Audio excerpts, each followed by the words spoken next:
monsters, aliens, that was basically playing along the same rules, except there were refs, there were penalties.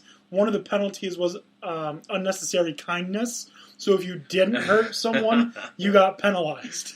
Lambier would love that. Yeah, that is fantastic. Yeah, he's a coach at WNBA now, isn't he? I believe he is. What? No. Yeah. No. I believe he is, yeah. Yes. Coach and GM, oh God, of course, New of York the Liberty? New York Liberty. Of course. But, yeah, he's never going to be an NBA coach, though, despite some success there. If Patrick Ewing couldn't be an NBA coach, there's no way Lambier will. Yeah, well, I mean, jury's still out on Ewing. I don't know why he hasn't been considered, because Ewing, I think, was pretty well respected. I'll tell you why big men don't coach well. There's a stigma. Just like the reason a lot of people said not to draft Kristaps Porzingis, because European players tend to be softer. So there are these, well, they quote-unquote tend to be softer. Yeah. That's not my opinion. That's the opinion of a lot of people. Just like you don't draft a running back in the first round. Please tell that to the Jets this year. Yeah, we'll tell that to the Jets this year. But if you look back in the last year's draft, the Cowboys did it very successfully. I think that's an exception to the rule now. And I mean, you never get, the running back it tends to be a gamble. You can go one way or another. I mean, you never know what you're going to get, and you never know how long it's going to last. Here's why.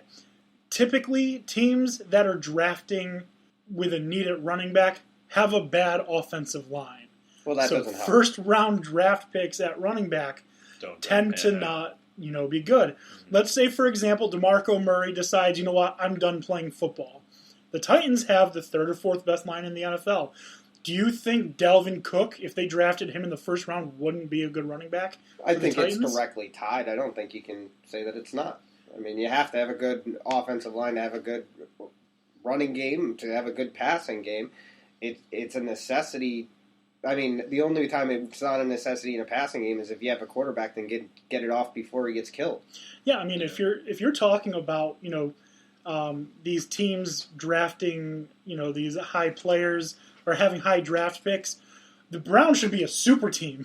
Well, yeah, I guess that in theory, yeah. And I did find out Bill Lambier's Combat Basketball was released by Super Nintendo. Oh my God, I'm gonna have to find that. I don't have a Super Nintendo though. I only have the NES. Oh, that's a shame. It is a shame. I have to dust mine off just to play this. This thing sounds like a gem.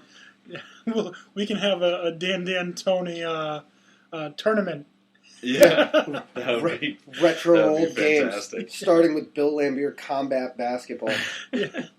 All right, we got off on quite a bit of a tangent there. As always. So, Dan, who is your number 5? My number 5, I'm going to go with Hines Ward.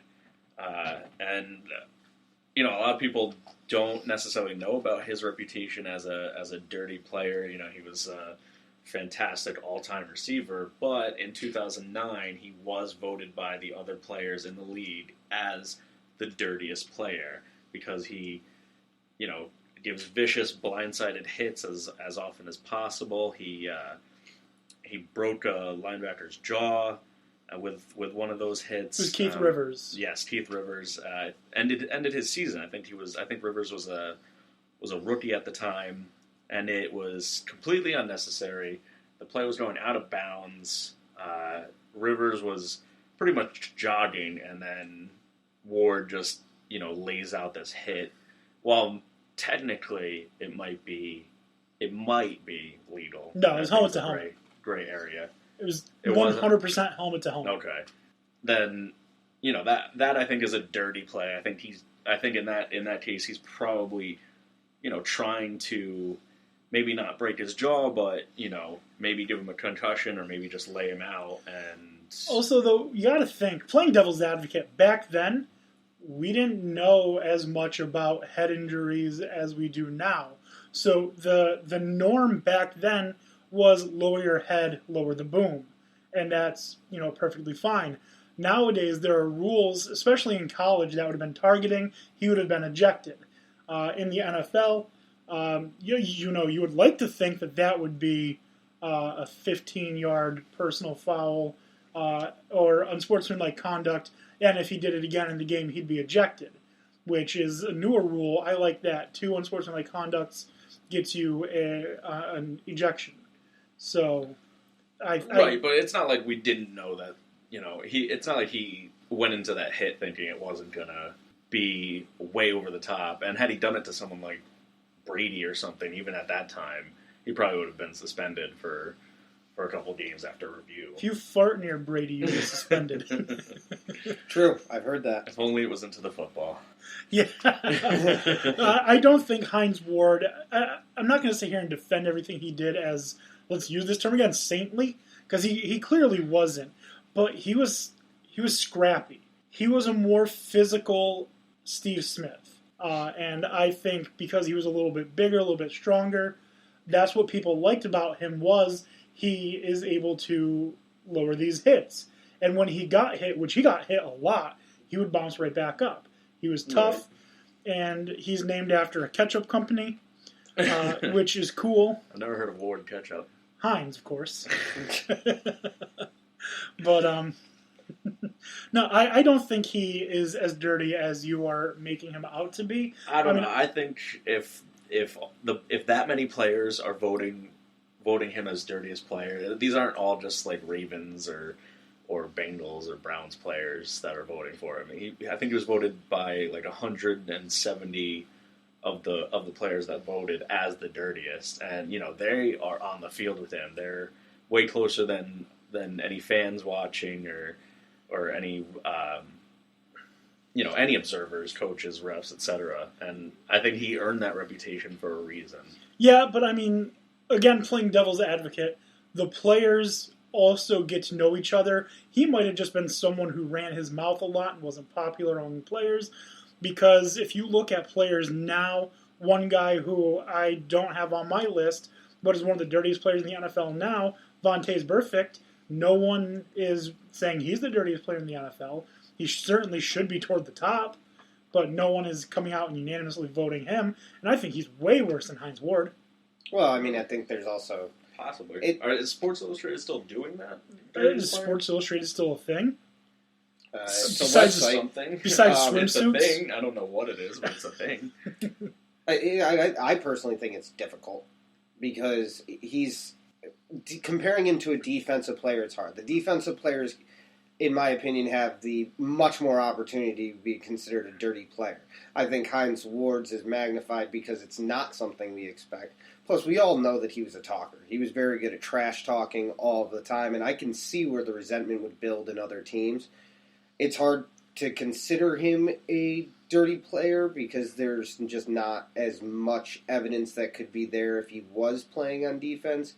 But it did seem to be that when given the opportunity to do something dirty or make it a legal clean hit or a clean play, or just the play is not near you, so it's over, you don't need to do anything, he took every opportunity he could to get in an extra hit, and not only that, but do it a lot harder than necessary. Yeah, I wouldn't put it past him to be trying to go for injury, and to me that makes you dirty. I don't even think I've got him probably as the 4th most dirty player on his team, behind Plaxico Burress. I mean, maybe his is more so off the field issues. Yeah, I was going to say, I don't remember any real on the field issues with Plaxico. He had the famous dummy gun incident. I mean, he might be the stupidest player that was on that team. Yeah. But then there's also James Harrison, who got fined so regularly that he basically just gave Roger Goodell his bank account.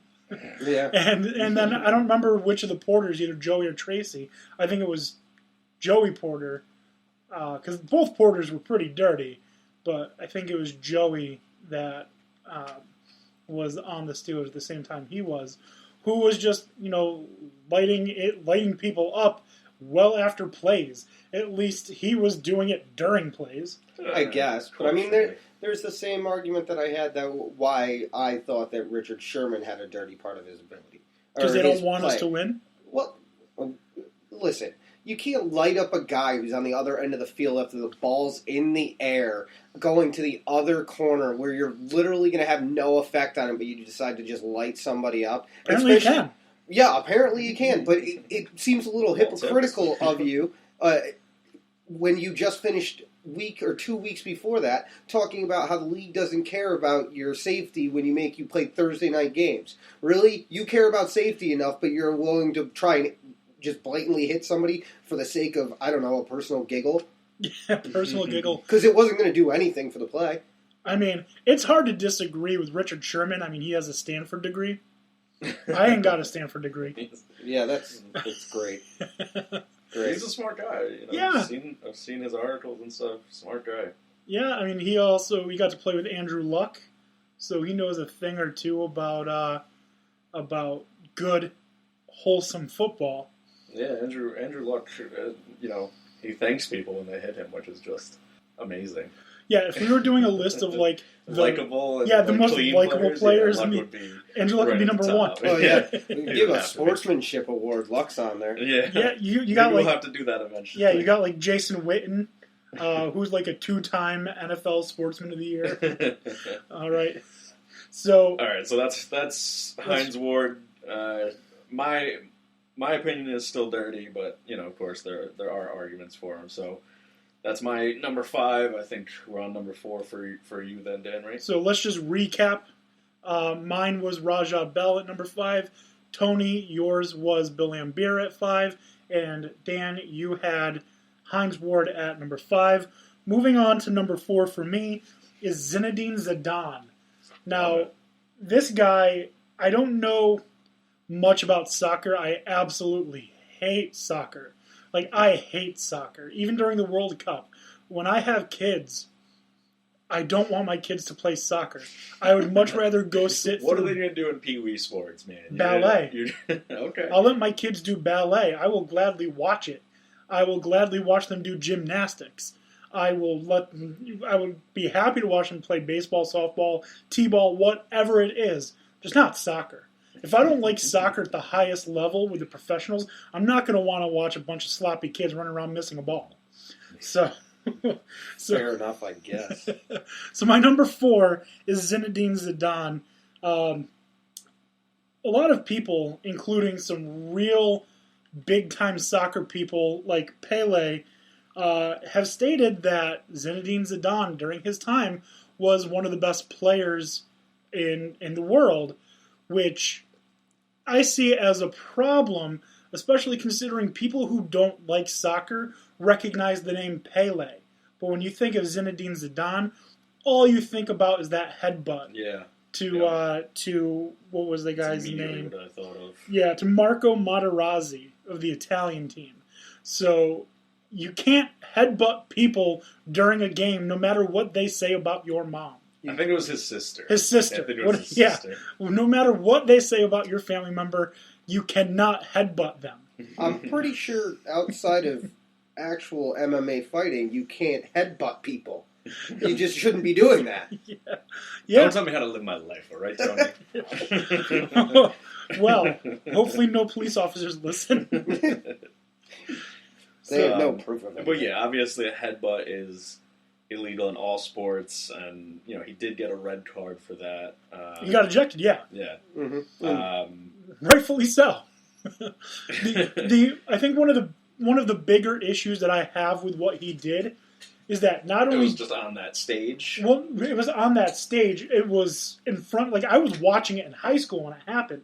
Right. I saw it happen, and I don't like... elementary kids across the world. Because, as much as we aren't the biggest soccer fans, I don't hate it.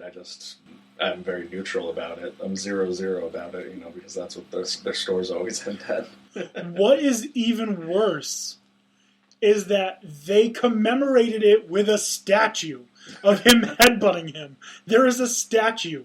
Look it up. It's crazy. That's why Zinedine Zidane's my number 4. That and his name. I mean, besides that, did he have... And he's French. I know he was considered a flopper, but again, this is soccer, so... Well, you can consider them all floppers. Yeah, you bump them and they have cry. A broken shoulder. And no, that is literally it. That's probably. I don't think that's enough to make him the dirtiest, top 5 dirtiest. It wasn't even a soccer play. It's not like you can say Hines Ward was trying to block. This was outside. He turned around,